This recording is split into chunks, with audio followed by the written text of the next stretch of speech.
Kung kayo po mga bossing ko ay masipag, matyaga at lagi ka pa rin walang pera, abay mapapaisip ka talaga anong problema sa inyo at bakit ganon. Ngayon po mga bossing ko, ako po may tuturo sa inyo. Mainam na subukan nyo po itong gawin ha. Proven po ito mga bossing.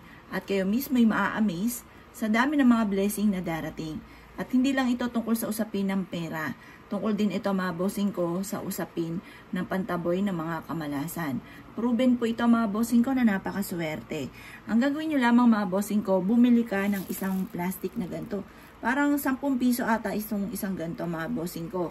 Ngayon pa mga bossing ko, eto na po yan, yung siling labuyo. Ang pula ay nagtataboy ng malas.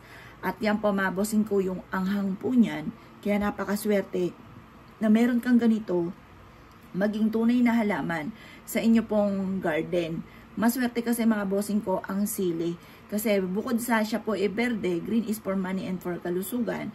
Siya po ay kulay pula, nagtataboy ng malas at nag-a-attract ng swerte.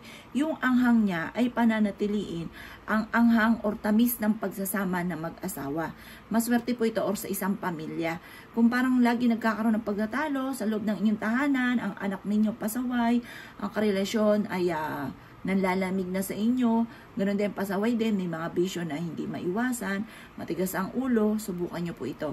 Pero syempre mga bossing ko, hindi natin pinupwersa na gawin nyo po ito. Kung ikay may alinlangan, ayaw nyong gawin, huwag nyong pipilitin ang sarili. Kasi dapat, ang lahat ng mga pampaswerte, yung naniniwala ka at gusto nyo po siyang gawin mga boss. Ngayon po mga bossing ko, ito yung ating sili.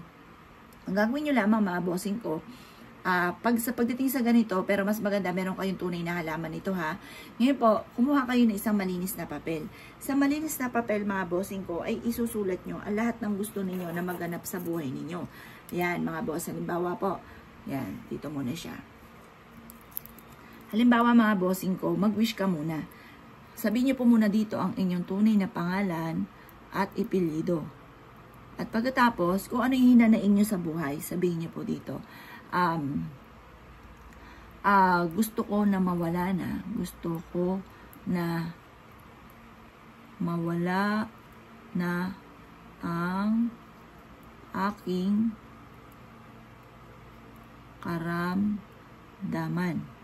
Yan mga boss. Pwede na karamdaman. Or kaya, matigil na ang pagtatalo sa loob ng bahay namin. Or kaya, hindi na ako mauubusan ng pera. Ganyan po yung mga pag-wish ha. Pagkatapos ito mga bossing ko, o kaya, makakabayad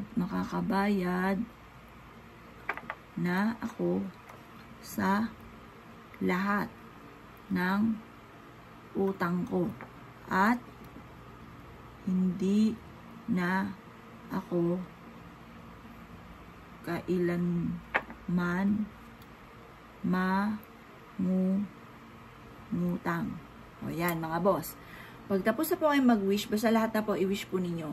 Ilagay nyo po ito mga bossing ko yung ating sili. Tupiin nyo po ito at isabit nyo po ito sa may main door po ninyo or sa may bintana po ninyo or kaya tupiin nyo to at isiksik sa may altar po ninyo. Proven po ito mga bossing. Ngayon po, kapag gumawa ka ng ganito, isisikreto nyo na lang. Kasi once may nakakaalam, nauudlot ang swerte. Once may nakakaalam, hindi nagkakatotoo kaagad ang inyong kahilingan. Bagamat na magkakatotoo po yan, pero matagal. Gusto natin agad-agad, lalo na kung may babayaran kang utang, wala kang pera, lagi may mga pagtatalo. Nako, yan ang mga nakaka-stress na kaganapan. Ngayon, kung ikinaniniwala at nais po itong gawin, subukan nyo na po ito. At huwag ka naman patumpik-tumpik pa. Proven po ito na napakaswerte. Kaya kung ikinaniniwala, ay siya. Good luck po sa inyo po lahat!